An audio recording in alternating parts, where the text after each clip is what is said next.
the Atlantic Monthly article, the full article, I didn't realize how close it came to the Epstein files dying. Nobody talking about it. And the people at town halls were saying, hey, open up the Epstein files.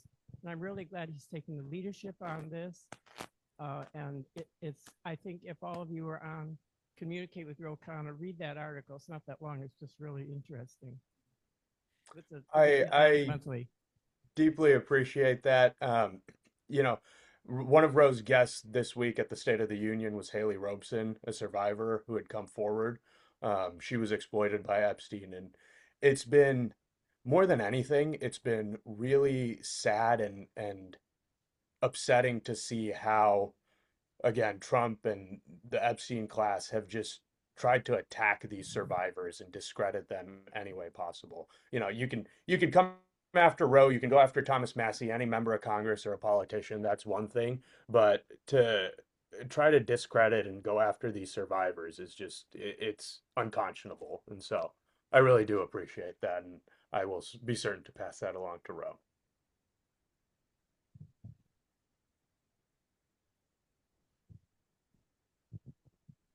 Hi, thank you. I'm increasingly worried about interference in our elections for this upcoming midterms, and I just wanted to make sure that Ro helps out with. I'm not concerned about California per se, but more of the other states. Just want to make sure that he's on that as well. Thank you. Absolutely. One of the things that changed this year at the beginning of the year is that Roe became the top Democrat on the Select Committee on China, which is now, of course, seeing the stories of uh, Trump and his network trying to say that China interfered in the 2020 election, and now Iran interfered in the election as well. I think we're seeing that they are trying to throw anything at the wall to already try to discredit this election. And so, where we are focused on is if you have enough of an overwhelming margin that it cannot be denied, then there's no way that, they could try to overturn the results. I think if it comes down to, a handful of seats, they will try some funny business, certainly, but that's why we're getting out ahead of it.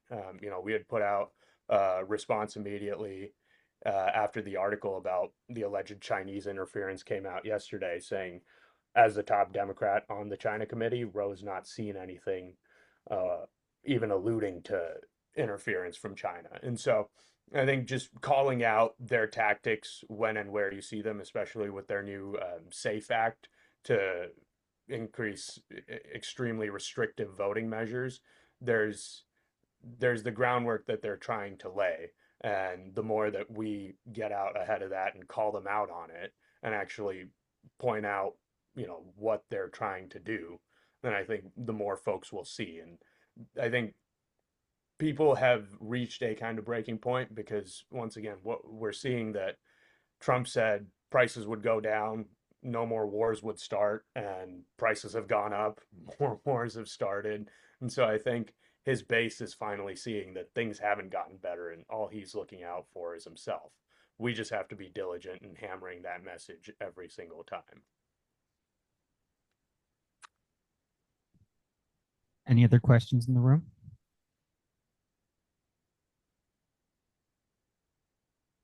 Do we have any questions online?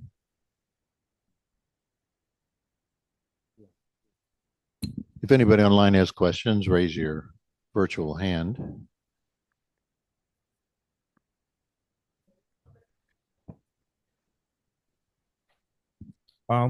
Hello, my name is Trent. I was wondering what you guys were going to do about the wealth tax, because I saw Ro Khanna wanted to push that through, but Gavin didn't want to. Yeah, I mean, so the wealth tax is something that Roe has been consistent on his entire time. Even when he ran in 2016, he has put out statements saying that he supports a wealth tax. And he does support wealth tax still, where we've kind of had some, where we've had a little bit of strife within the party is just the language itself of the bill is it can be improved, and we're trying to work with SEIU and other stakeholders to ensure that it's a um, equitable arrangement. It's something that certainly needs to happen, that Ro has continually been for, and between us, in sometime in the next few weeks, he is going to be announcing a federal proposal for a wealth tax with Bernie Sanders. And so, where I think, with all due respect to Gavin, he's looking for easy wins to kind of pander to some of the donor base. Um, this is this is an issue that fundamentally Ro calls an anti-revolution tax, because you cannot continue to have the income inequality and disparities piling up at the rate it is and not expect a backlash. And so, certainly the language as it's written does have room for improvement, but conceptually, a wealth tax is something that Ro has always been for and continues to stand for.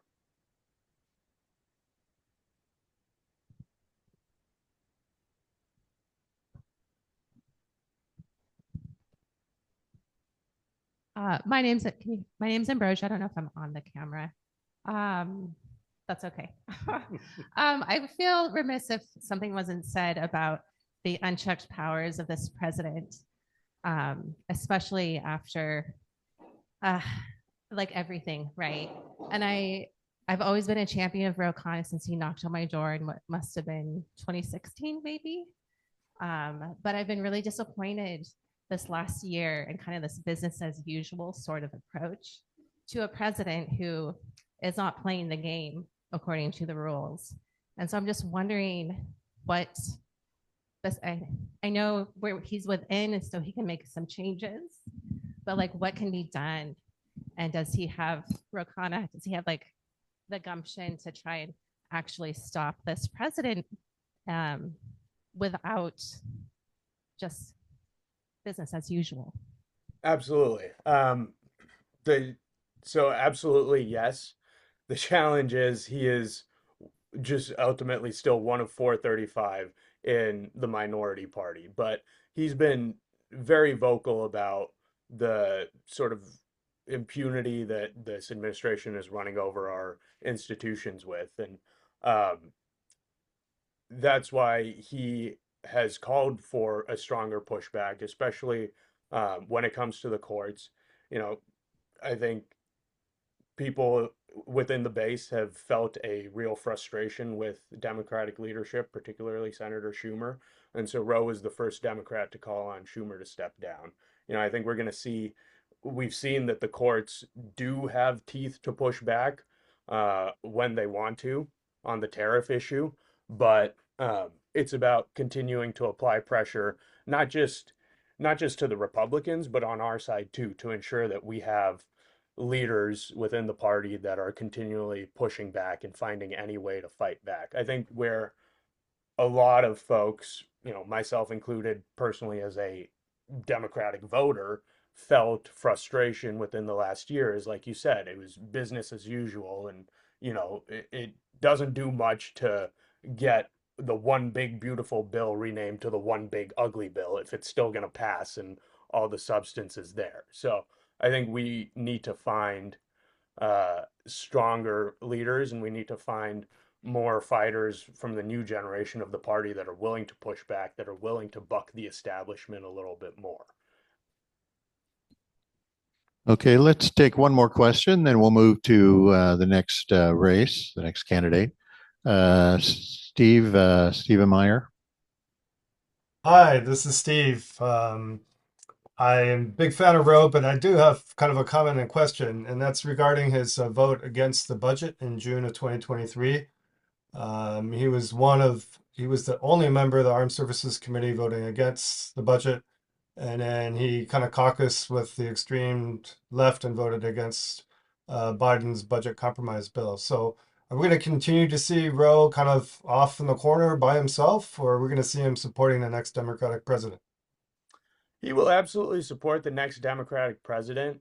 However, where he has been consistent is these budgets are continually adding to our military spending and to our deficit, and it's not smart governance and it's not efficient spending. And so Where Ro has continually voted against these budgets is on the merits of it's just giving more money to defense contractors and the beltway industry, and it's not making government efficient. And so to that end, he has called for a full statewide audit of all state and local governments across the country, and he had even expressed initial willingness to work with Doge. Of course, we all know how Elon kind of crashed and burned that like one of his SpaceX rockets, but he has continued to find ways to make government more efficient, find ways to invest smartly with the budgets that we do have, and make sure that we're not just continually bloating more dollars into an already oversized budget. Thank you for your response. All right. Thank you. Thank you, Drew. I know how busy all of you are right now, so thanks for taking the time to talk to us. Thank you all so much. Really appreciate it and grateful for everything you're doing. All right. So now we'll move to the next, our next guest speaker, Assemblymember Patrick Ahrens, who's entertaining a baby right now, but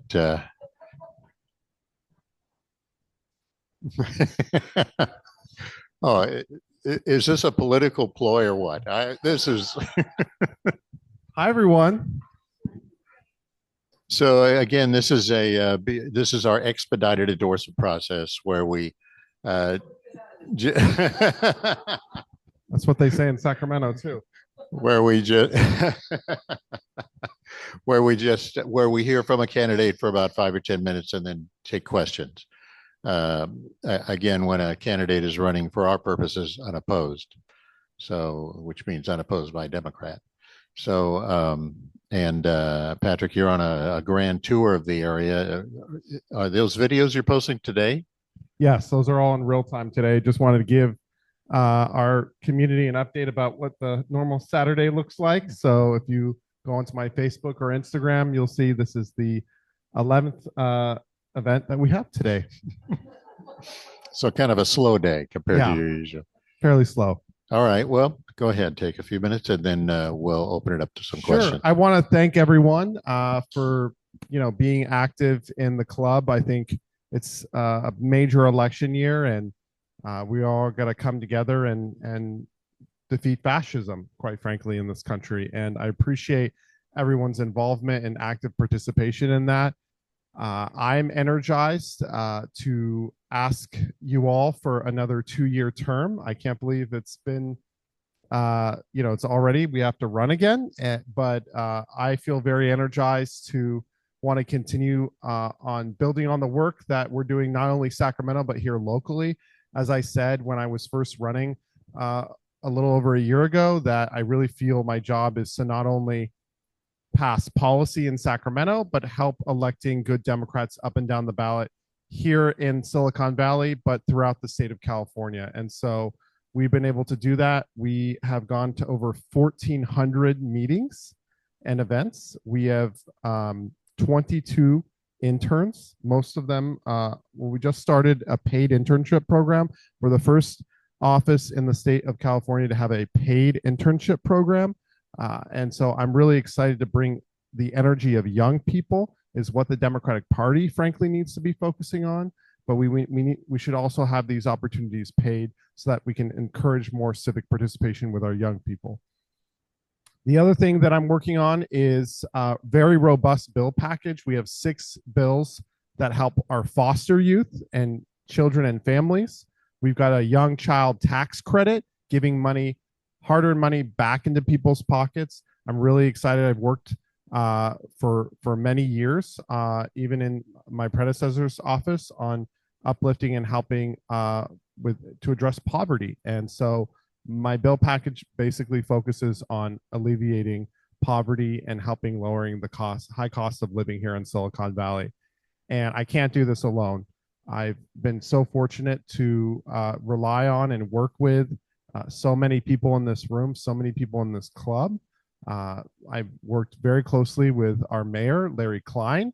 So thank you, Mayor, for not only helping work on passing good policy. We're looking at addressing the food deserts in Sunnyvale. We've got a food desert bill that came from constituents that are worried about the erosion of access to grocery stores.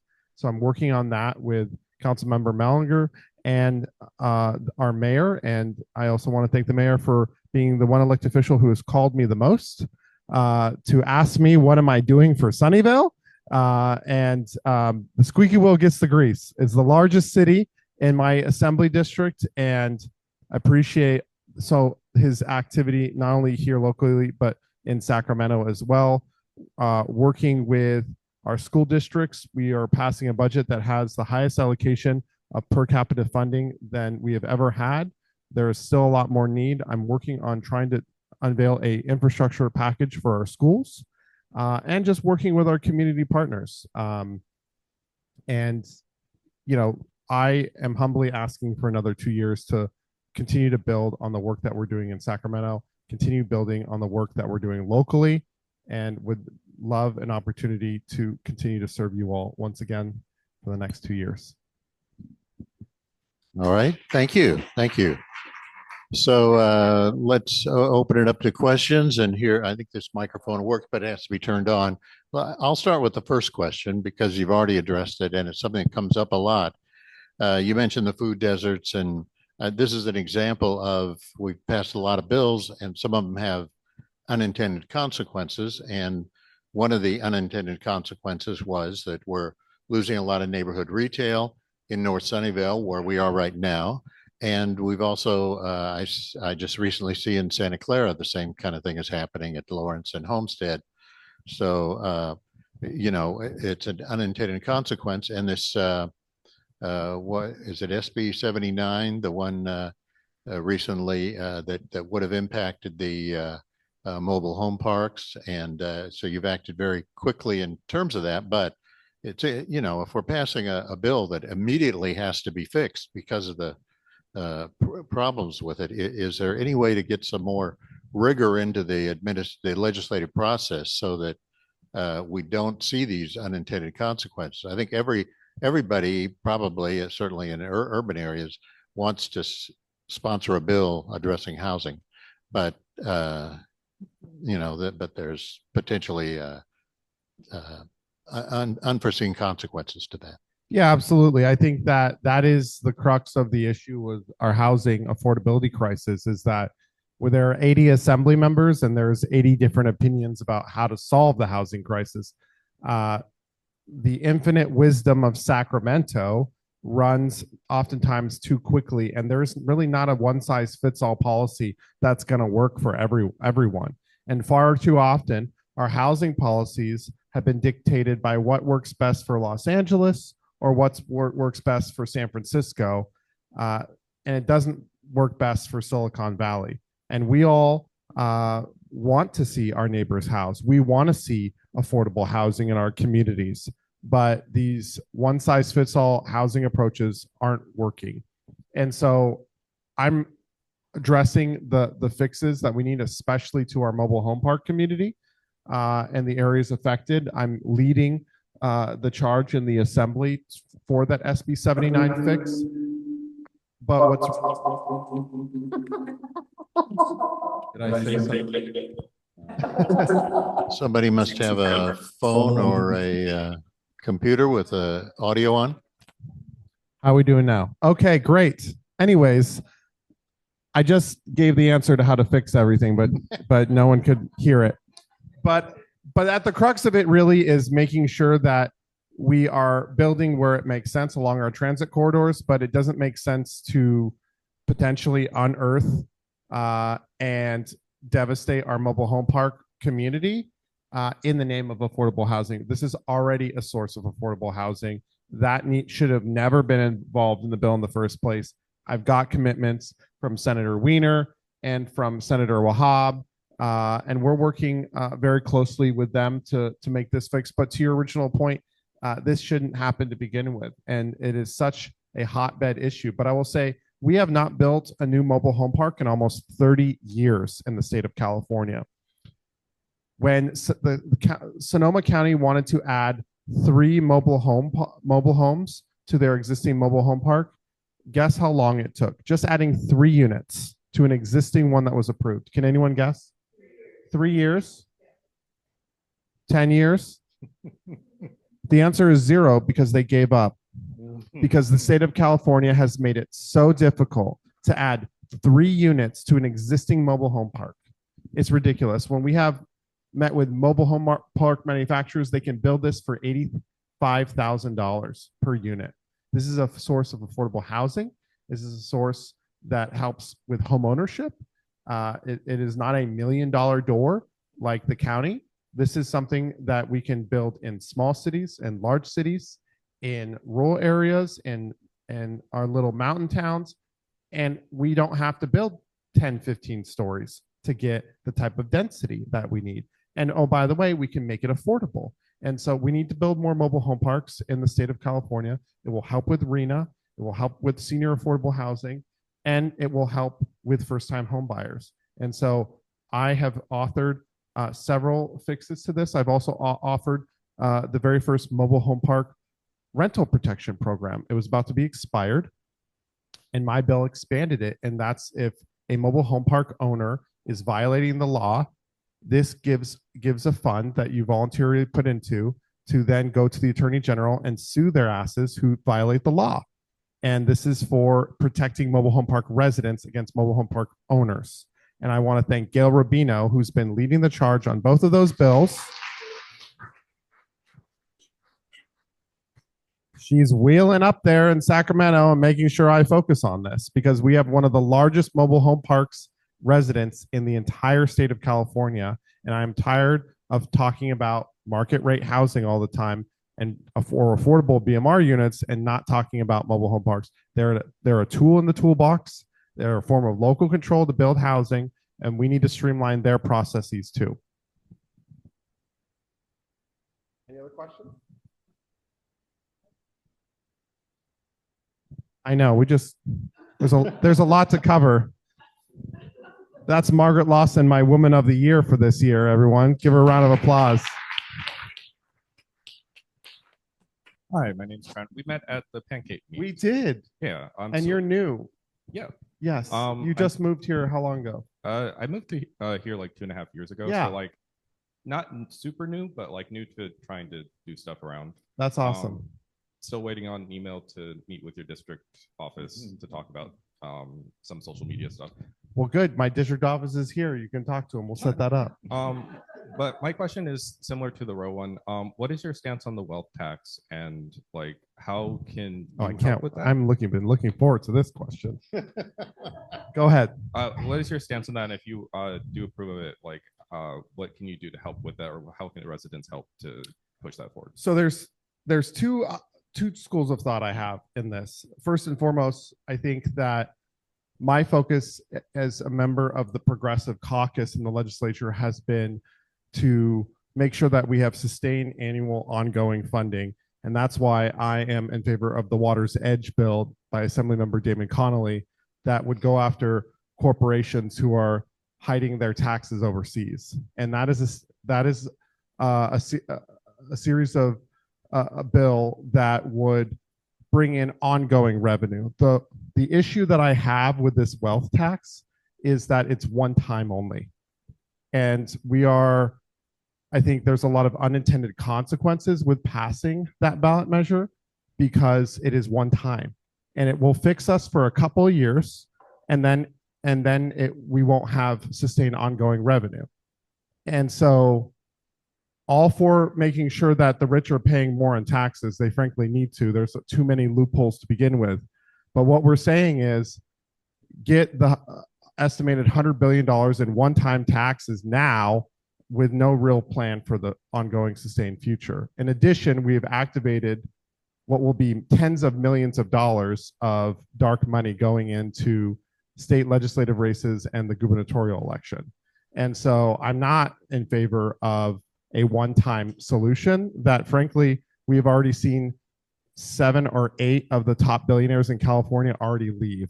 So that we're already losing anywhere from $3 to $6 billion in ongoing revenue because their threats to leave. I don't think the majority of them will. I don't agree with that sentiment, but I also don't agree with telling people that this is going to solve things when it's not. It's going to solve things very immediately if it passes, but it's going to actually hurt our chances on ongoing revenue. So what we should be focusing through the legislative process, not the infinite wisdom of the ballot initiative, because this is what corporations and advocacy groups does. They don't want to go through us, and so they go through the ballot initiative, and they sometimes in their rush to try and solve the terrible cuts happening by the fascist administration, they're leaving behind what will be long-term solutions. And we need long-term solutions, quite frankly. So I'm still talking with our friends at SEIU about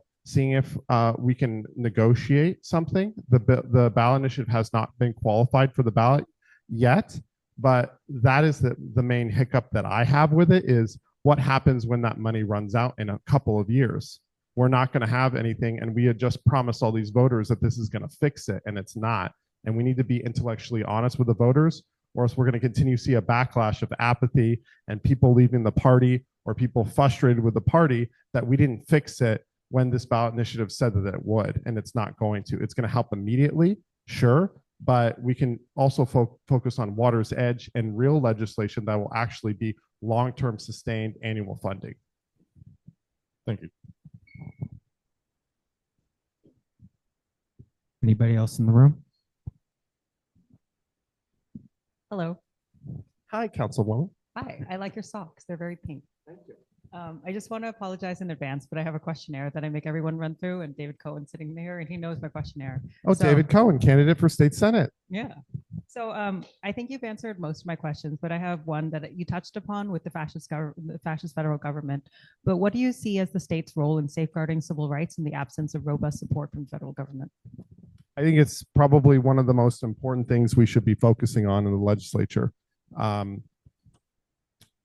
Yeah, the question is, what is the state's role in, the ongoing erosion of our civil rights, and what role does the state have against the violations of civil rights? I mean, look, the federal government is killing people openly and getting away with it. And so I need us to move beyond our rhetoric of, passing laws, and there are many that we're doing to hold ICE accountable, but we need to not just abolish ICE, we need to hold trials and put these people in jail because they're violating the law.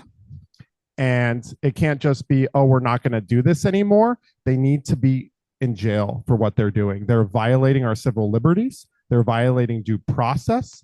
Right now, they are sweeping up people, and regardless of whether they're citizens or not, and we don't know where they're going. They're being taken away. Our lawyers don't have access to them, and there's nothing we can do about it. And frankly, we need to wake the Democratic Party up and move beyond, oh, let's just not do this anymore, or let's put these restrictions. No, we need to hold trials, and we need to imprison people who violate our civil liberties, or else we're not going to have a kind of country that is worth fighting for anymore. This is basic principles, and so I'm looking for candidates who will join me in that pledge, and we need to wake up more local, state, and federal officials who are willing to hold trials and hold people accountable.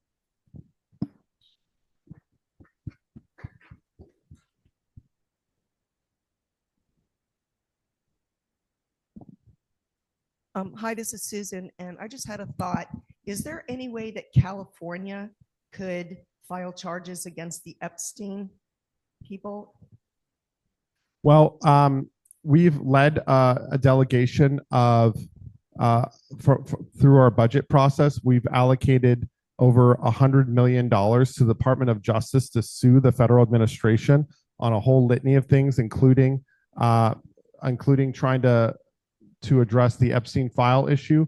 Unfortunately, a lot of that is tied up in a lot of federal lawsuits that we are joining and being a part of. But what I will say is the money that we have to try and get our federal money back, we've won over 2/3 of cases by our Attorney General, Rob Bonta. And so the California is, yes, we're winning. And why that's so important is California has won more federal lawsuits against the federal government than anywhere else in the state. And so we are looking at trying to help our survivors, but this should not be, a partisan issue. We are also getting Republicans on board, and they're in for a rude awakening in the midterms. But we're really proud to deliver over $100 million in taxpayer funds. That was the first vote that I took when I got elected to the legislature, is to send money to the Department of Justice to sue the pants off of the federal administration to get our money back and to protect survivors. I actually meant more of, can one of our sheriff's people go arrest the person for a criminal offense? Well, if they're in the state of California, I certainly would encourage that. There have been conversations. It depends from, we have a Republican sheriff from Riverside who's running for governor. So I don't expect him to do anything, but we have had conversations when local law enforcement working with our county board of supervisors or sheriff. And if ICE were to come to the Super Bowl, I certainly join the chorus of, if they're going to violate our civil liberties and go after people in my district in Santa Clara, then they will be arrested. Any other questions? I was going to say, we're pretty much out of time for questions, but if something, had something like really brief, we could probably take it. All right. Thank you very much. Thank you, everyone.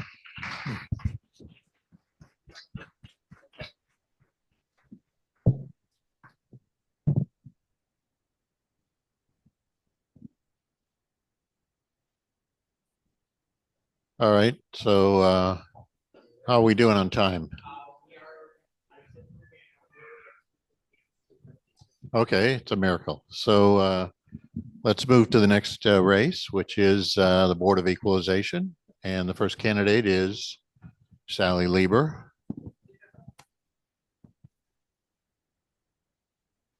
Sally is no stranger to the club, so for this, we will, since there are two candidates, we will we have some questions which were provided to you in advance, and but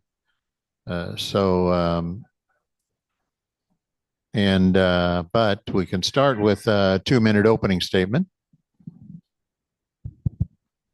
Well, thank you so much for having me here. As I think most folks know here, I'm Sally Lieber. I currently serve as chair of the State Board of Equalization.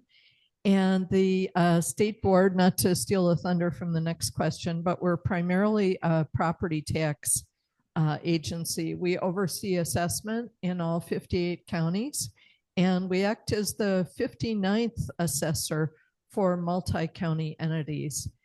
So we think a lot about property taxes, and as chair of the BOE, I also serve on the Franchise Tax Board, and that's primarily focused on personal income taxes, corporate taxes, and also on overseeing the young child tax credit, which is very important now that the federal government has taken their young child tax credit away, the foster youth tax credit, and also the earned income tax credit, which is very important to working families in California.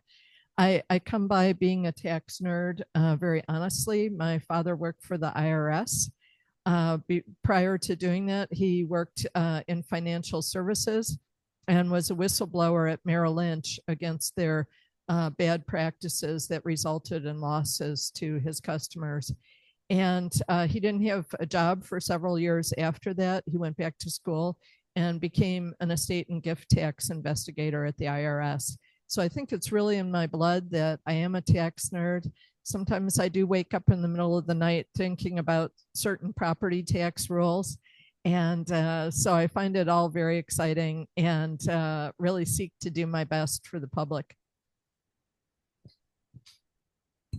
Okay, so we have 4 questions, and you've already kind of previewed the first one. What do you see as the roles and responsibilities of the Board of Equalization? And these are, well, we have a total of 8 minutes to answer these questions. So,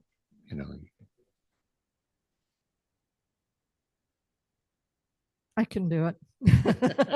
So as I mentioned, the BOE is largely focused on property taxes, but we also oversee the alcohol beverage taxes. So there are times when we do talk about alcoholic kombucha in a meeting. And we oversee the private rail car tax. We don't rely on train spotters to tell when private rail cars are in or outside of California, but we have a small device that we place on all of those cargo rail cars so that we know when they come into our state and when they leave, so that we can assess taxes for the good of our people in California. We also do the ocean marine tax. And we are, I think, the oldest state agency in California that was initiated to make sure that property taxes were equal across counties. So that's why we're the Board of Equalization. We do have many times when we exercise our quasi-judicial powers to hear tax appeals. Those are primarily from large corporations that are in multi-counties like SoCal Edison, AT&T, PG&E, et cetera. And then we do have investigative powers into what's going on in terms of taxes as well. I enjoy it because it's a position where you have to exercise the highest degree of integrity possible. And so I am a corporate-free candidate. No one who comes before us has given me money, and that's very, very helpful in terms of my peace of mind. All right. And why have you decided to run and then run again for Board of Equalization? Well, when I ran 3.5 years ago, it was kind of a dream that position came open at a time when I was available to do it and to run that race. I served on Revenue and Taxation Committee in the State Assembly for 3 terms. I specifically requested that committee because I do love tax policy. And there are so many things that I've been able to get started in my first term that I still want to work on. There's a real issue around who is paying taxes in California. And due to Prop 13, there's kind of a freeze frame image that is there for corporations in our state that is not there for homeowners. It's very well defined when a home turns over and changes ownership and there's a change in title. But when an LLC or a publicly traded corporation turns over and is a property owner is less clear. And so we've been holding hearings on that this year, and I hope to be able to continue that work. I've also led our board in taking a very deep dive on insurance issues. One of the taxes that we have that I didn't mention before is the tax on insurers. And we have a very large issue in our state in terms of underinsurance, insurers that are telling consumers that they are fully insured for replacement value. And through that process, I found out that I was myself insured at quote unquote full replacement value for about 1/3 of what I would need to rebuild my house if I had a fire. So there are many consumer issues that the board has possible jurisdiction in. And so that's what I hope to continue to work on. And what do you hope to accomplish during your term? Well, I've talked a little bit about some of the subject matter that I want to work on. I think in particular, having served in the legislature, I work very closely with members of the Senate and Assembly on these policy issues. And it's a very synergistic relationship. I understand the process that they're going through in trying to get bills passed or holding their hearings, the process of the Joint Legislative Audit Committee. And so I'm able to work very closely with them. But overall, my feeling is that everyday people, regular folks who live in California are very hard pressed right now, including financially. And we need to do everything in our power to make it simpler and less complex for people to get through these tax processes, and to try to get ahead economically for their families. So those are some of the things that I'm very, very focused on every day in my work. We do a large amount of constituent casework in our office, and oftentimes it's not issues that people have with the Board of Equalization. It's with the Franchise Tax Board or with California Department of Tax and Fee Administration, the CDTFA. And so we are happy to take cases on any matter relating to state government and give people the best access to the real subject matter experts. And that's very, very satisfying to get people out of a problem that has been keeping them awake at night and give them a chance to just go and live their life again. And finally, what do you think the public needs to know about the Board of Equalization? Well, I think the primary thing that people should understand is that we are lean, but not at all mean. We are there to help people. We're your prepaid warranty on tax matters. And if I had a magic wand that I could wave and spread tax education around, it would be about Proposition 19. That was a fundamental change in California. And especially for middle-class families, but for any property owner in California. Proposition 19 was very complex in its subject matter. It was an end of session gut and amend bill that was put together very quickly and has a really profound impact. There are a couple very positive things that came out of it, which is that for homeowners, the base year tax value of your home can be transported with you to 58 counties. And so that is very useful, not having to stay in one county with your base year value. But the issue of having only the first $1 million of the value of your home come under your previous assessment really hits pretty hard in Silicon Valley, and now increasingly in much of California.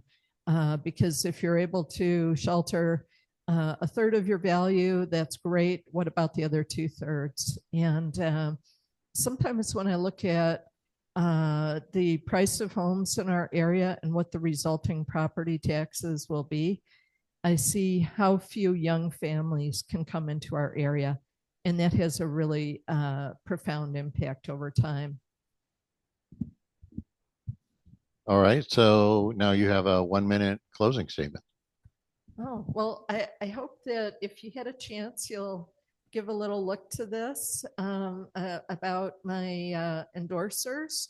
I do have strong relationships within the state assembly and have been endorsed by a lot of folks in labor. I'm very proud to be supported by SEIU and by California Teachers Association and California Federation of Teachers, as well as Teamsters. I did grow up in Detroit, so you know that's a very emotional endorsement for me, as well as the Working Families Party. And I just received the endorsement of the California Democratic Party by just a hair under 70%.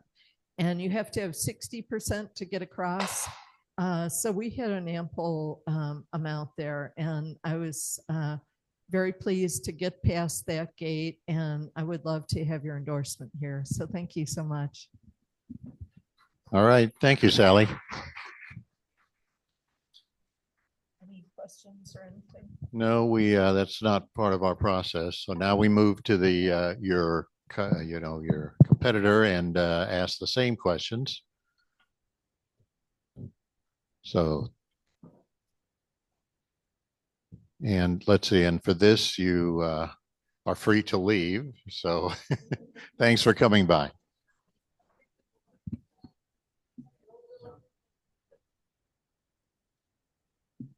He's there. Okay. Hello, John. Hi there. So Yeah, of course, I'm Mike Cerrone, and Martin Pine is with me. And I think we sent you the questions and the process, so hopefully we can go ahead. Thanks. I know you had a conflict, and I'm glad you were able to join us here. Well, thank you for accommodating me, being able to dial in. I appreciate that. Sure, sure.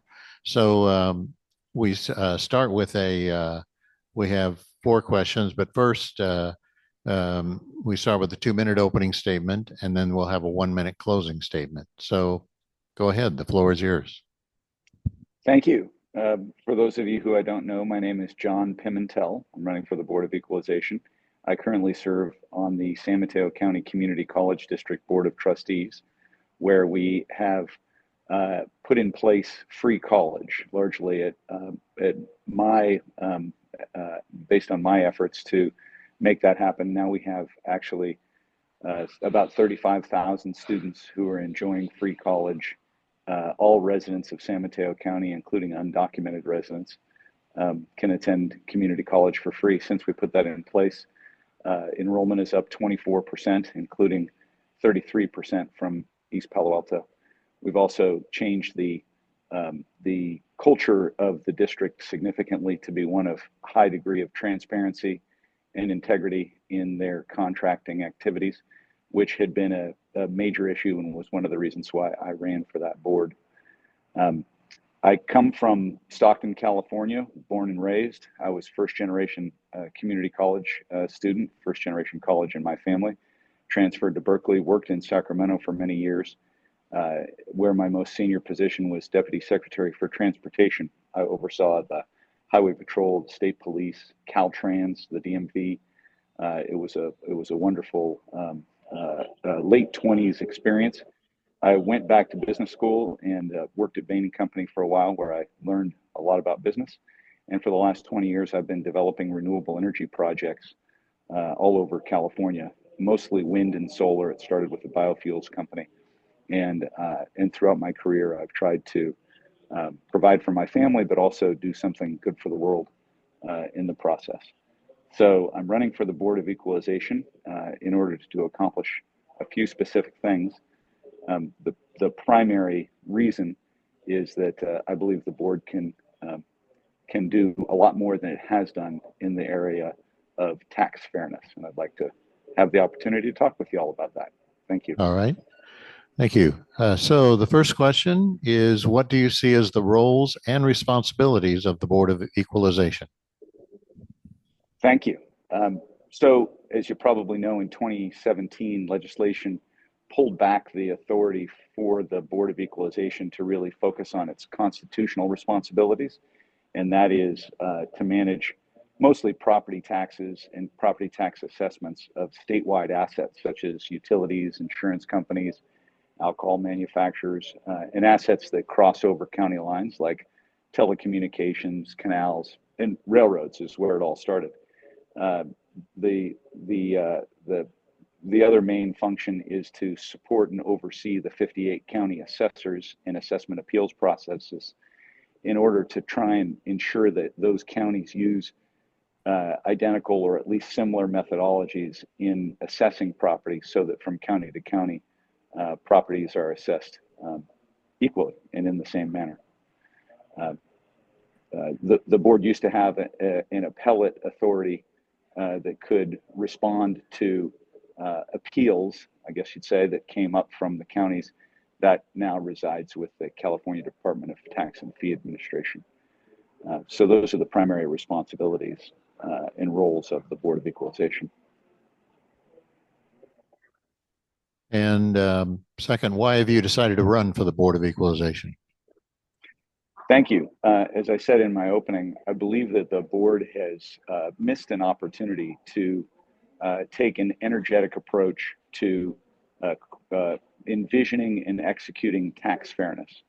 There's a limited amount of statutory authority that the board has to execute that. However, I have a strong belief that with active leadership within the board, we could bring vision and energy to reforming California's tax system in a way that increases fairness, make sure corporations and the wealthy pay their fair share, and is a fair system for working families.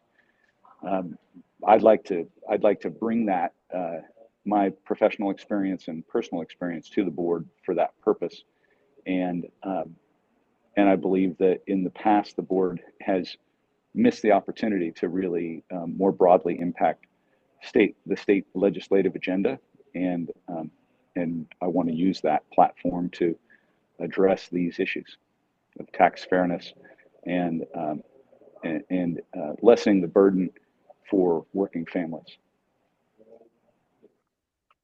All right. And what do you hope to accomplish during your term? Specifically, I have 3 goals, and I'll add a 4th for this conversation. The first is I'd like to bring a legislative initiative to eliminate the sales tax on food. It's a highly regressive tax that hurts working families disproportionately. And it's something that we could do to address affordability, which is a growing crisis that we're all very familiar with. The tax on food is prevalent in all restaurant food, takeout food, delivered food, hot food. Sales tax doesn't apply to food that you buy at the grocery store, but it does apply to food you buy in those other formats. And about half of our spend is for food is outside of the house. So again, especially for a working family, that's a larger proportion of their disposable income, and an opportunity for the state to take a proactive measure to reduce the burden on those working families. Second, that effort would cost about $6 billion. So we need to replace that the lost sales tax on food by closing loopholes on corporations and the wealthy. There's a series of opportunities to simply make the existing laws work appropriately and as intended, so that corporations and wealthy pay their fair share. The Water's Edge election is one such tax treatment that could raise $4 or $5 billion a year simply by making multinational corporations use a different accounting process, an accurate accounting process, rather than self-reporting their sales in California. Second is the so-called invest, borrow, die tax loophole, where wealthy individuals can take appreciated stock, borrow against it as a collateral asset, use the cash that they pull out of that loan, never pay tax because they haven't sold the underlying security, and then when they die, pass that security on to their heirs, where the value of the stock would mark to market or increase its basis, reset its basis to the full market value, thereby eliminating or avoiding a significant tax payment. That could generate $8 to $15 billion a year. So all right, that's the time for that question. You can finish your answer on the next question if you want. No what do you think the public needs to know about the Board of Equalization? Well, the other 2 things that I would like to try and do on the board are implement technology in order to make the board operate more effectively and to help the 58 county assessors and assessment appeals agencies work more effectively. There's an opportunity to more seamlessly update property values and thereby make an opportunity to create revenues for state and local government that is being missed simply because we have old, literally green screen COBOL-based technology that we operate the Board of Equalization with. And lastly, I want to fight to protect Prop 13. I think that there are a lot of homeowners who are at risk of losing their protections under Prop 13. So as far as what else I'd say about the Board of Equalization, I believe it's an opportunity to be a platform for tax fairness in California, but only if the energetic and active leadership take that on as a project and put the energy behind it. All right, and now you have a 1-minute closing statement. Well, I very much appreciate the Sunnyvale Democratic Club's giving me the opportunity to present to y'all. I respect that I'm running against an incumbent who has been a public servant for a long time, and I have no personal animus towards the incumbent. I simply want to bring a level of energy, vision, opportunity to the job that I believe can be utilized to create a greater degree of tax fairness and relief for working families in the current crisis of affordability. I'd like the opportunity to do that, and I respectfully request the club's endorsement in the upcoming election. Thank you. All right. Thank you very much for participating today. I know it was, you had to move some things around, so we appreciate your dialing in and joining us. Thank you very much. Well, thank you very much for the opportunity. I appreciate it. Good luck in your decision. Thank you. Bye-bye. Bye.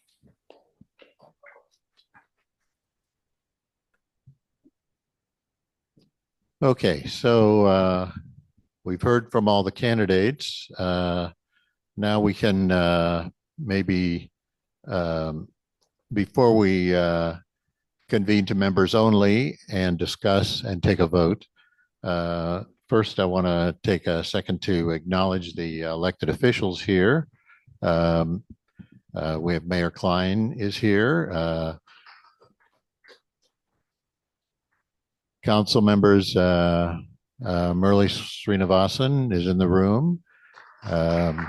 And Eileen Lay is in the room. We also have Linda Sell, Councilmember Linda Sell online.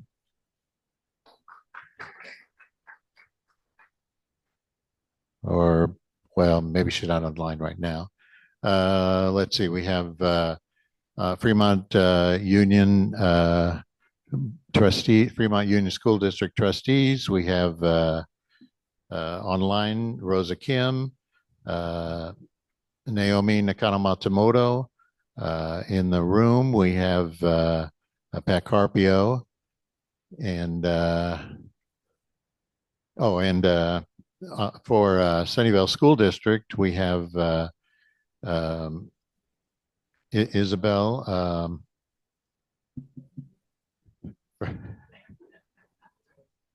And wait, I only know one Isabel, so and Peggy Shin Brewster, and who am I missing here? We have right. we have Alex from Foothill de Anza, and we have David Cohen, who's from San Jose City Council and is also running for state senate. And I was going to say, do you want to give David a chance to say hi to the club? Right, and yes. So but let me. So we have some commissioners here. Martin Pines on the Planning Commission, as am I. Crystal Wickham is on the County Sustainability Commission. Doug Kuntz is on the Sunnyvale Sustainability Commission. Tim Wee on the right, the Santa Clara County Road Commission, longtime BPAC commissioner too. And who did I miss? Julia Miller online is with the El Camino Hospital Health Board. And I've probably missed, and Peggy Brewster is also online. Very impressive, Peggy. And Scott Duncan on the human HHS, the House and Human Services Commission. So yeah, let's hear from David Cohen, who's running for State Senate, which, as you know, is an open seat this year. So, well, thank you. Oh, I guess I'm just not using it right. I was going to stand up, but this chair looks so comfortable. I'm going to sit down. But no, it's great to be with you. I love this club is obviously where everything's happening in Sunnyvale because everybody here is on a commission or elected to something. And so, but clubs are really always been the lifeblood of the party and of activism. I was a founding member more than 30 years ago of the Tri-Valley Democratic Club in Livermore, Dublin, and Pleasanton, and have moved around from various clubs throughout the years as I moved into Santa Clara County 28 years ago. And been very fortunate to serve as a school board member for 14 years and a city council member for 6. I know I'm here next month to talk about the race, so I'm not going to spend much time, but I want to thank you for welcoming me here today. And it was really enjoyed the conversation before about state legislation and things. Obviously, as a city council member and as a leader at the State League of Cities, I've been very cognizant of how the state, back to that question before, makes decisions they think are right without getting enough input from local jurisdictions. And so my goal is to make sure that there's a good conduit from local cities, local jurisdictions to the state level so that we do it right the first time and don't end up spending our time with so many unintended consequences. And we've seen it in San Jose, we've seen it in Sunnyvale, we've seen it across the Bay Area, the things that have been done to us and not with us. So I look forward to being back here next month, and thank you for giving me a moment. Thank you. Thank you. Next, let's take a second and hear from Michelle Fulcher, who is just going to quickly introduce herself and her organization, Commit to Democracy. We met Michelle this fall when we were tabling for Prop 50 and Measure A and for NISA for assessor. And she was there with her group tabling for Prop 50. So yeah, so thanks so much, Mike, for giving me a couple minutes. It's only going to be a couple minutes. I wanted to share our organization. It's called Commit to Democracy. We're a partner of Activate America. We've been in the business for about 10 years, trying to make sure that we right now, we're really focused on beating fascism and totally crushing the midterms. And we have a few different volunteer opportunities. And we do canvassing, phone banking, postcarding. And what I would say sets our organization apart is we are really focused on entry-level volunteerism. So for example, our training for phone banking is super, super high touch. We not only teach people how to use the dialers, how to understand the script, but more importantly, the fundamentals of how to talk to voters. And we find those types of things are the things that keep people from being engaged. The other thing is we've just launched a postcarding hub here.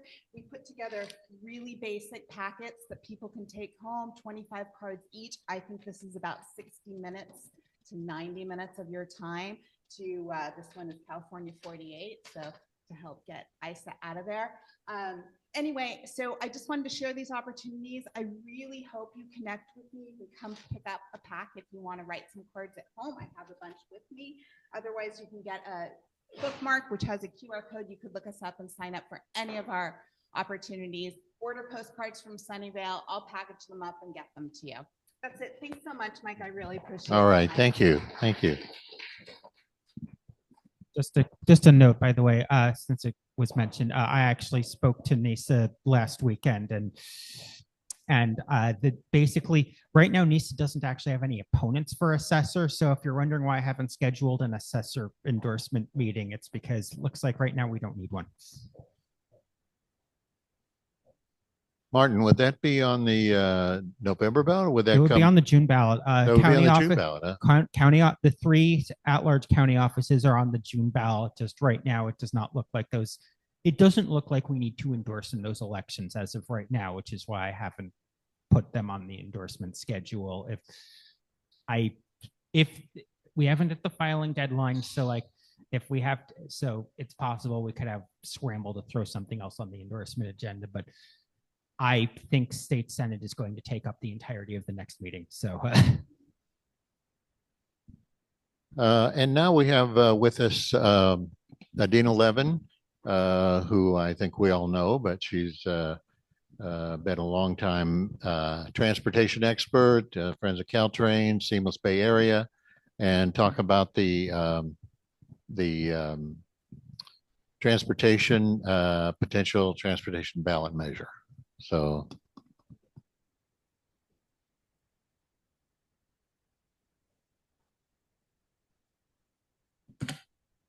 Can you hear me? Yes, no, maybe 3. Okay. Yeah, so thanks, Mike, for the introduction. And the Sunnyvale Democratic Party has over the years continually been very supportive of public transportation. It is so important for so many of the values and goals of the party, including supporting housing in our housing crisis, where about 2/3 of the housing and affordable housing is planned near transit, climate. It's the largest source of greenhouse gas emissions, equity, and affordability. The transit riders overall tend to be lower income and more people of color overall, and transit is a lifeline for people who are low income, seniors, youth, people with disabilities, and our public transportation system in the core Bay Area is having really lingering problems from COVID. Caltrain in particular, you can see in this slide here, Caltrain ridership. Board member, don't know which title to use, but on the Cohen is on the Caltrain board and on the VTA board. Caltrain ridership has increased by more than 50% since the service went electric back in September of 24, and ridership on weekend has more than doubled. But Caltrain has said that they might have to eliminate that weekend service where the ridership has more than doubled, cut service after 9 o'clock at night, reduce service back to once an hour, and that would really throw into screeching reverse that ridership growth. So it's not quite back to pre-pandemic levels. There's still a hole in the budget. Likewise with BART, where there's that hole in the budget, ridership is still recovering, and unless we are able to support that service is going to have those severe cuts, taking our progress into reverse and potentially creating a death spiral that will be extremely hard to recover from. In particular, in Santa Clara County negotiated hard to choose to opt in to the law that passed last. All right, I'll keep going. If there's anything on a slide, I'll bring it up, or if it comes up in a question. The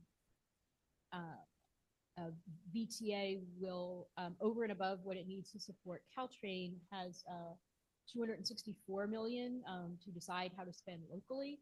At a board workshop just this past Friday, the board talked about high priorities being what VTA has planned as a visionary network to increase service frequency and make service more frequent and reliable in order to increase ridership and help put the agency on a stronger financial footing in the future as well. So, the county is investing heavily in BART to Silicon Valley. That project doesn't do anything if BART actually doesn't run. So at any rate, in order to the law that passed last year, SB 63, one of the things it did was it authorized a citizens gathering, a citizens initiative. Why is this important? Because the polling has been overall in the, let's see, the ballot measure would be a 0.5-cent sales tax in Santa Clara, San Mateo, Alameda, and Contra Costa, 1-cent sales tax in San Francisco to prevent those cuts. The polling overall, on average across the 5 counties, has been about 57% or so. And if a government agency was going to put it on the ballot, it would require 2/3. So 57 is well under 2/3, but citizens initiative signature gathering effort, it can pass 50% plus 1 of the vote, which is why Seamless Bay Area is, first of all, supporting the measure. We worked really hard to, get the bill to pass, and now is working with many community groups and volunteers as part of the overall signature gathering effort to get this to qualify in order to make sure our public transportation system can continue to improve. Just a couple more quick things. There are many accountability measures in the bill that our local leaders fought fiercely for. It also funds a set of improvements to make the service more equitable and accessible, including and convenient, like free and reduced price transfers for 14 years, standard low income discount for 14 years, easier to use signs in multi-agency stations where people get lost, improvements to paratransit, and more good things. Happy to take any questions, and if this group is interested in endorsing, that would be extremely welcome. As well, Tim is one of our volunteer leaders for signature gathering. We are here with packets and can help you sign, and if you're interested in getting involved, actually help you learn to gather as well. So. And for those online, send me your address and I will visit your house and get you to sign or train you to gather signatures yourself.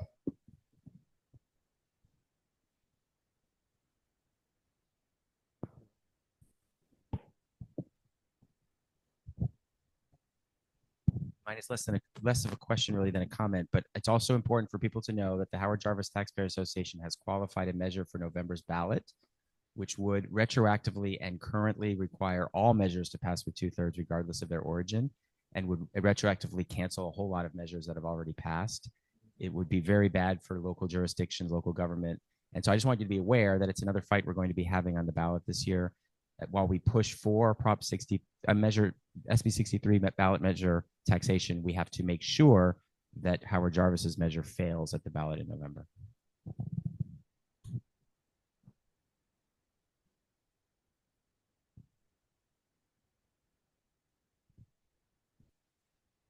Any questions?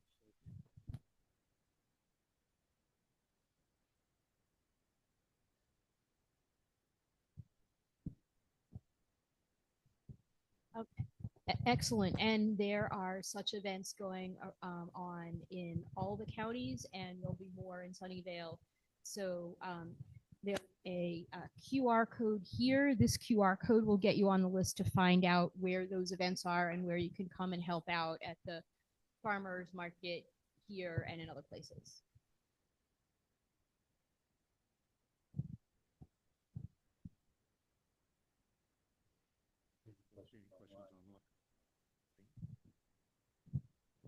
Hi, thank you so much for coming in. Thank you for presenting. I think this is it's always important to support public transit. That's such an important lifeline to so many people. I have a question with regards to with sales taxes generally, there's always a fear that this is going to be regressive. Could you talk about the things that are exempt? I'm under the impression food is or medical devices also. Groceries are definitely exempt. Other people may know the details about medical devices and the exemptions there. In addition to anyone who may know the answer to that, having public transit, having severe cuts and being less useful is extremely regressive and would be for disclosure, Singles Bay Area participated in the Voices for Public Transportation Coalition with other nonprofit community groups and labor groups that was trying to get a more progressive mechanism, but we did not succeed. There was some business organizations that said that there was going to be funded opposition if it was a business tax. And so while we were not the most happy that it was a sales tax, it would be so much more regressive if the transit was not running or was severely cut back, and that would really limit physical mobility and economic mobility for many people.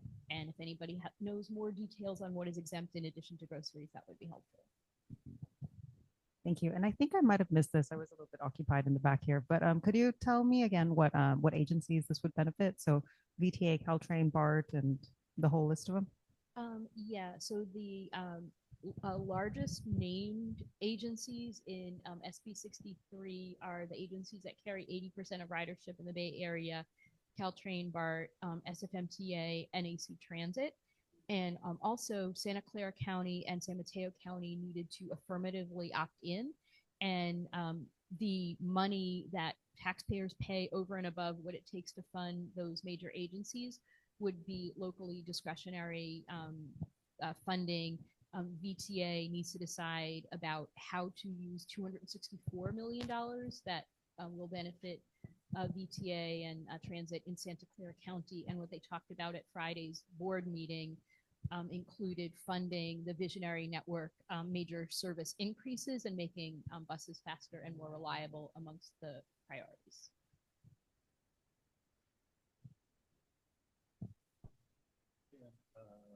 Martin, remind me the parliament. So since this is a ballot measure and I just triple checked the bylaws, and as long as the ballot measure language is finalized, we can proceed. We can proceed. We don't have to wait for it to be officially qualified. Okay, and the language is finalized, right? Yeah. Yeah. So the vote, so we don't, unless some, so we can just vote on it directly. We don't need a, we don't need a secret ballot unless people really want a secret ballot.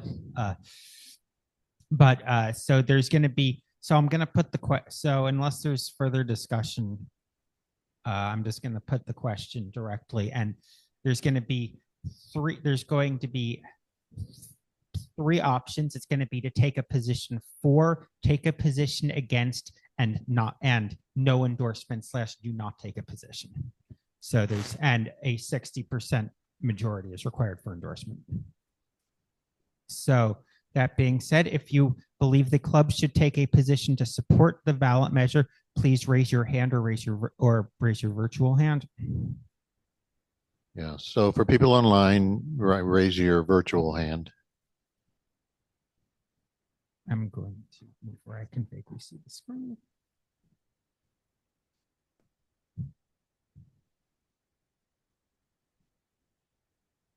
Okay, I don't think I'm going to need to count. Okay, put your hands down.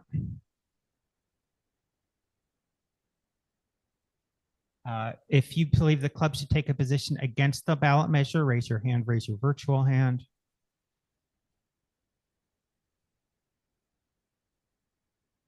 Seeing no hands at all. Okay, if you believe that the club should take no position, no endorsement on the ballot measure, raise your hand, raise your digital hand. Seeing none, the ayes have it. And the club endorses a yes position. Thank you, Dina. Petition, Tim and myself will be in the back of the room with pens, and if you would like to also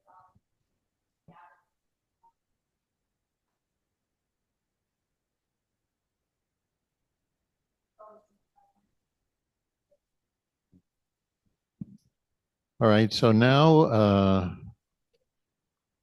let me once again so what we're going to do quickly is look at the bylaws and no. If you're not a club member, by the way, this is when you leave. Right. And so for the bylaws discussion, we can have everybody attend, but after that, when we get to the discussion about the endorsements, we will need to open it only to club members. And let me find the, okay.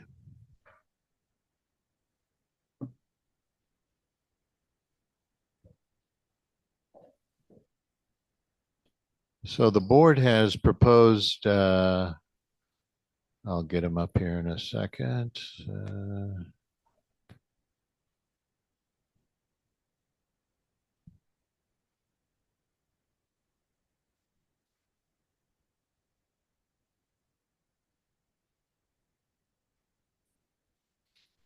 Okay, the board has proposed a few amendments to the bylaws, which you should see on screen. Let me open that up.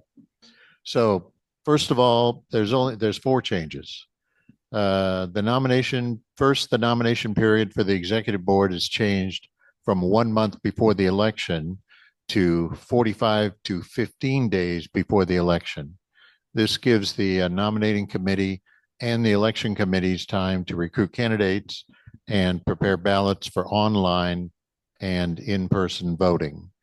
So previously the deadline was basically 1 minute before we vote. And especially with hybrid meetings, it's problematic to get the ballots and everything together with no notice at all. So that's why it's still 30 days, but it's 45 to 15 days before the election. Second, the nominating committee will provide a list of executive board candidates at least 10 days before the election. Third, elected officials or candidates for an elected office voted on by any resident of Sunnyvale are not eligible to be candidates or serve on the executive board. And 4, members will be notified of an upcoming executive board election 45 days, which is previously was 30 days, but notify of an upcoming executive board election 45 days prior to the date of the election. This change was made to be consistent with the nomination period. So then the members are notified at the beginning of the nomination period. So, we're asking members to approve these. So are there any questions, any clarifying questions, Martin? Yeah, I also just wanted to clarify a couple that this does not remove the ability to self-nominate from the floor. However, it moves that to essentially the meeting before the actual board election. So like the nominating committee cannot like use this to suppress your ability to run if the nominating committee doesn't like you. You can still get up at the April meeting and say, hi, I am running for the board. I am running for the board. This just makes it so it can't happen at the May meeting when the ballots have already been prepared and force everybody to basically scramble to update the ballots and have to, and if people are unfamiliar with the candidate, try to figure out who the candidate is. So like the idea is just people have more notice. We're not trying to suppress anybody's ability to run for the board. Well, unless you're an elected official, we are suppressing your ability to run for the board if you're an elected official. But that is actually the codification of existing practice. We've had people get surprise elected when they were on the board, and they basically end up having to resign. And also it doesn't apply to central committee positions. You're not getting rid of me that easily. So are there any questions? It looks like we have Cole Gill has a question. Yeah. Could you say a few more words about number 3? Because I don't really understand why elected officials would not be eligible to serve on the executive board if they were not currently candidates for an elected office that we would be endorsing, or just would love to hear more reasoning on that. Well, that's a good question. Certainly, because we do endorsements for anybody running in Sunnyvale, someone who is running for an office or potentially running, there's a conflict of interest. But also we are, advocating for positions which elected officials may or may not agree with. So there again, there's a question of a conflict of interest. If an elected official is serving on the board, are they, serving as an elected official or serving as a board member? So that was the reasoning behind that. In the past, not recently, but in the past, we've had like board meetings where, because of the timeline, we've had people running for the office in the board meeting where we were preparing the question and questionnaire. It's always really awkward because they have to like step out or disconnect, and maybe they have to come back in after we finish the questionnaire for other board business, and it's annoying. Okay, so in the case where somebody's an elected official and they're not running for a current office that we're endorsing, then the situation is that they so commonly have to recuse themselves or have to step off the board that it presents a turnover issue, a sort of attrition issue. We'd rather have a more stable executive board. Is that what we're saying? Because it makes sense for us to do things that way. I don't know that it makes sense for us to preemptively prevent somebody from serving on the executive board if they like. It's not our business to say whether their elected position is compromised by them being on the board. It is our business to say whether their board membership is compromised by them being an elected official. But it's a minor nit, it's fine to continue. Don't stop on my account. Yeah, I understand what you're saying, Cole, but you know, our feeling was this did represent a conflict of interest, so that's why we proposed it this way. For people that don't know Cole, he was on the board for a number of years, some number of years ago. Yeah, just getting right back into politics these days. Thanks, guys. Any other questions or comments?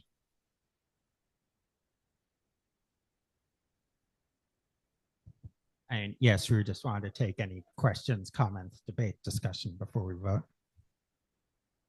So if you have comments, questions, debate, discussion, please say so. Nothing. I was actually under the impression that was already a rule. Was that just a tradition that electeds can't be on the thing? Okay, so we're just making it formal, right? Okay. Yeah, it was somewhat of a tradition, but it hadn't been codified.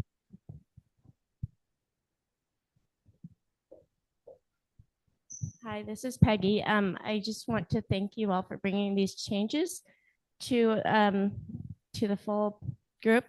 I know that as the chair of the nominating committee a couple of years ago, it's been challenging, and I appreciate that we are codifying, and I know that we did have a few agreements that were kind of informal and that presented challenges. So I'm happy to make these official. Thank you.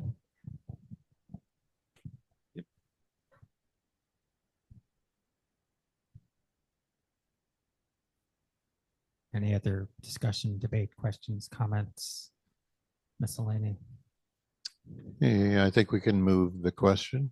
Okay, seeing none without objection, previous question is ordered. The question occurs on the motion on adoption of the bylaws changes. All those in favor, please raise your hand.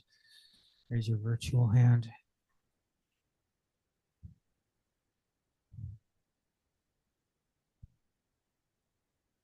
I see a lot of yes votes. Okay, please lower your hand, lower your virtual hand.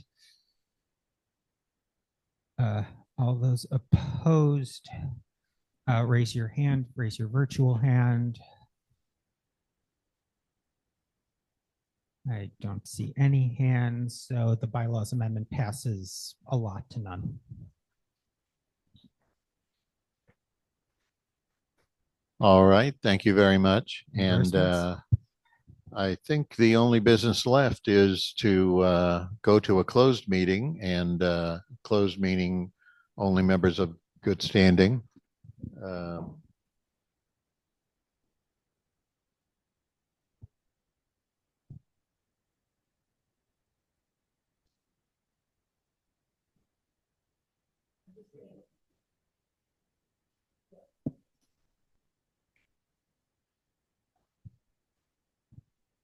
Yes. That's right. But he can't listen, so that's all right. So at this point, anyone who is not a member of good standing will have to leave, both online and here, and we will move into a discussion and voting for the three positions we just heard from candidates today.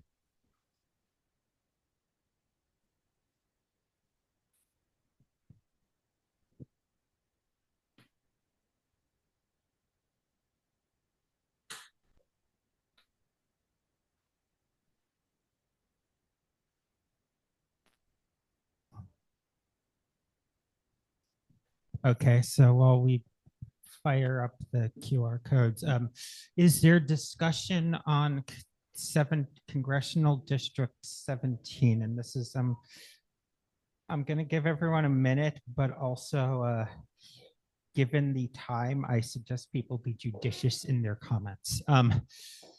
Does anyone have comments on discussion on 17 on the congressional endorsement?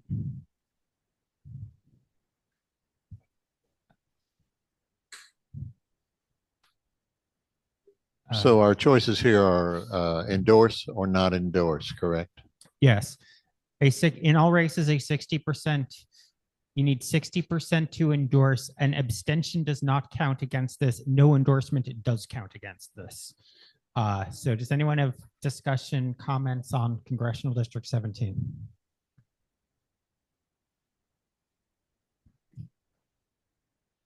Okay, seeing none. Does anyone have comments on Assembly District 26?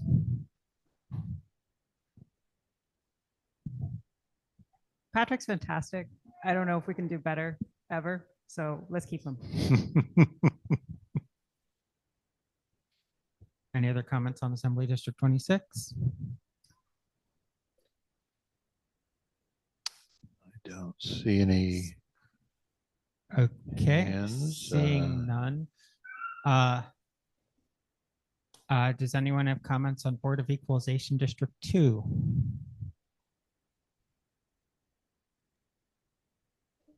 Eileen?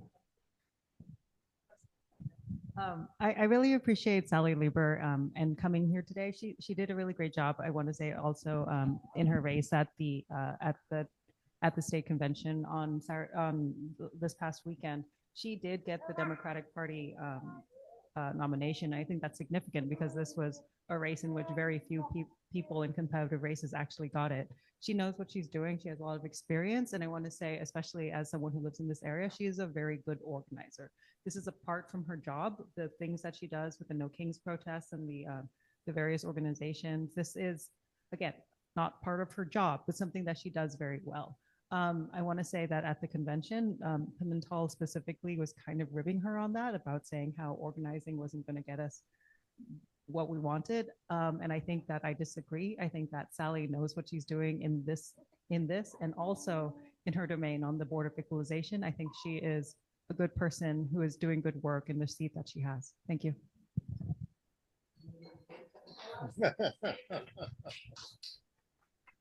Any further discussion? Online, we have Max. Pimentel seems to want to do things that the board isn't able to do. So I'm inclined to support Lieber, as I think she has a more realistic assessment of the responsibilities of the job.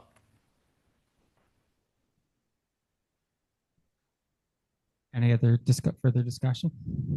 I'll make a comment. Because we've known Sally Lieber for many years. She was instrumental in passing Measure C, the gun safety measure in Sunnyvale. She didn't take a lot of credit for it, but she was very key in pushing that through. She's been in the legislature, Speaker Pro Tem of the Senate. She's been City Council at Mountain View City Council. We know her as an organizer. She's spoken to our club many times in different capacities. She, runs coat drives and so many things. So she's a real asset to the community. As she says, she knows the legislators. So when she's talking to them, she's coming from a position of knowledge and has been very effective. So I'm certainly supporting her.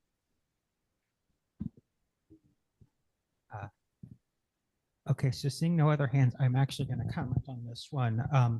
I spoke to a number of other delegates about this race at the state party convention this weekend, and the same thing, particularly what Max said, just came up, that John Pimentel seems to be I am running for this race to try to talk the legislature into doing things. And at that point, I kind of wonder, why aren't you running for legislature? Because that's what you seem to actually be going for. And whereas Sally Lieber, we as a club have known her for a long time, and she seems to be running to actually do the job of State Board of Equalization. And I will also note that, and I will echo also what Eileen said about John Pimentel leading off his comments to the party with kind of a rib about not just being an organizer, and that very much rubbed me the wrong way. So I voted for Sally at the state convention, and I will be doing so tonight here today. Thank you. Are there any other comments or discussion? Okay, I'm going to suggest everyone vote. Okay, so let's proceed to vote. Hopefully everyone can vote online in some form or other. Mike, can you throw up the QR code again? Yeah. Thanks so much. There's also print QR code. I apologize. I was going to print out more copies. My printer is running dangerously low on toner, so I did not. Are you waiting to see the other link? Oh, there we go. That's the, yeah, this is the dual endorsement ballot. You probably don't need, but.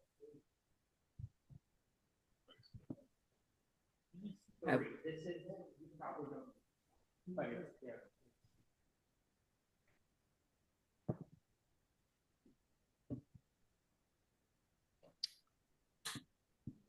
So what I'm showing here is the Congressional District 17 QR code. So for people in the room, they can use their phones to log on, or people online. Geeta, did you have a question? Yes. The form asks for a PIN. What is it supposed to be? Okay, if you did not get an email, I did not. I just checked again.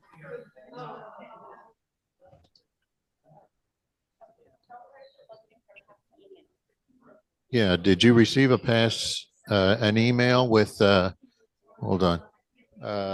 Crystal Geeta is asking for her PIN.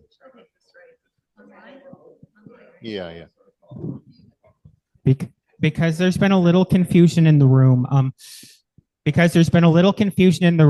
There are 4 QR codes on the printout. You can ignore the bottom right one for now. The bottom right QR code is for a second ballot on Board of Equalization, which will only happen if a candidate does not receive 60% on the first ballot.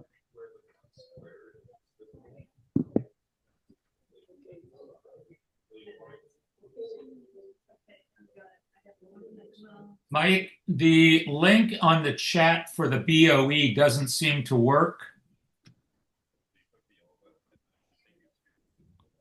What was that again? This is Mike Kasperzak. The link on the chat for voting for the Board of Equalization doesn't work. Oh, it says it's taking you to another form. Let me visit because nothing else. Okay. Yeah, it worked for me. Follow it, it works. Works for me. Okay. Oh, yeah, there it is. Sorry. Okay. I guess I'll move through these. By the way, I will try to have more printouts next time. I discovered while printing these today that my printer was very low on toner, and I had to actually manually pen in some of the QR codes to make them work.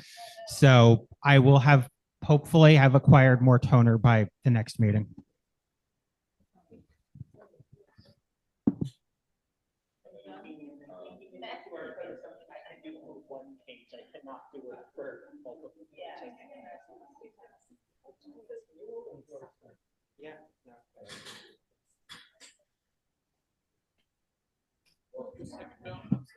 Okay, I'm going to move to the QR code for the second race on the screen. This is Assembly District 26.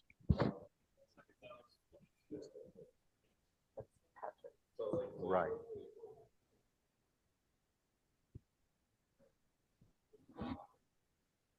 Supposed to put his name in there somewhere? No, it's just endorsed or no endorsed. Oh, okay. The ballots get more complicated next time. I'm sorry. Well, at least this is my my schooling.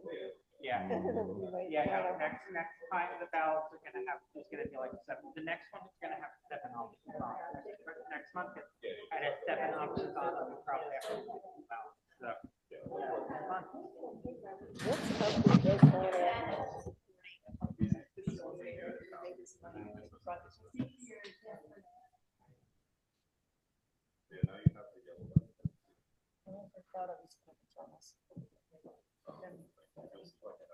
Okay, now I have Board of Equalization District 2 up on the screen.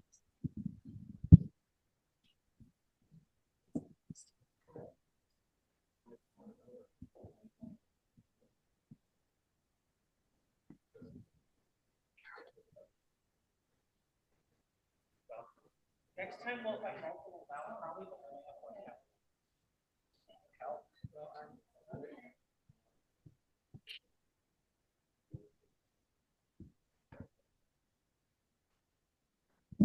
For those of, I'll just note as a heads up for next meeting, there will be multiple ballots, but there's probably only going to be one ballot at a time. So hopefully that will be a little clarifying.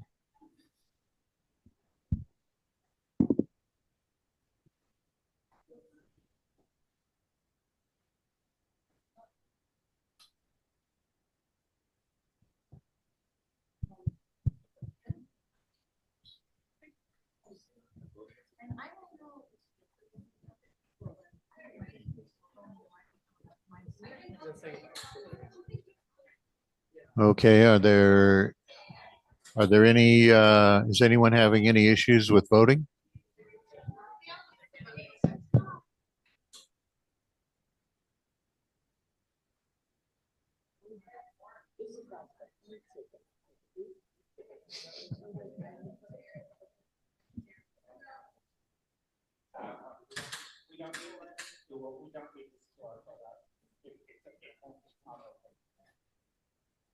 Oh, this is the. Click back to normal BOE. Right. I don't know how they got up there.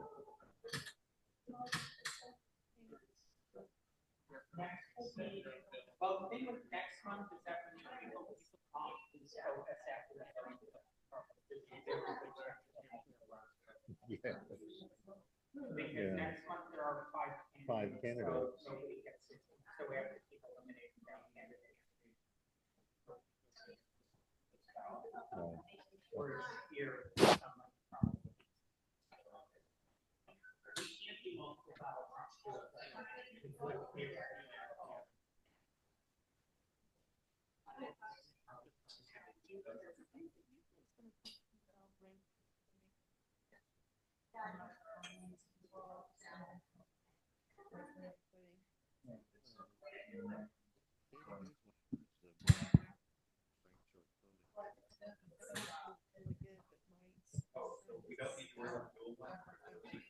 we probably don't,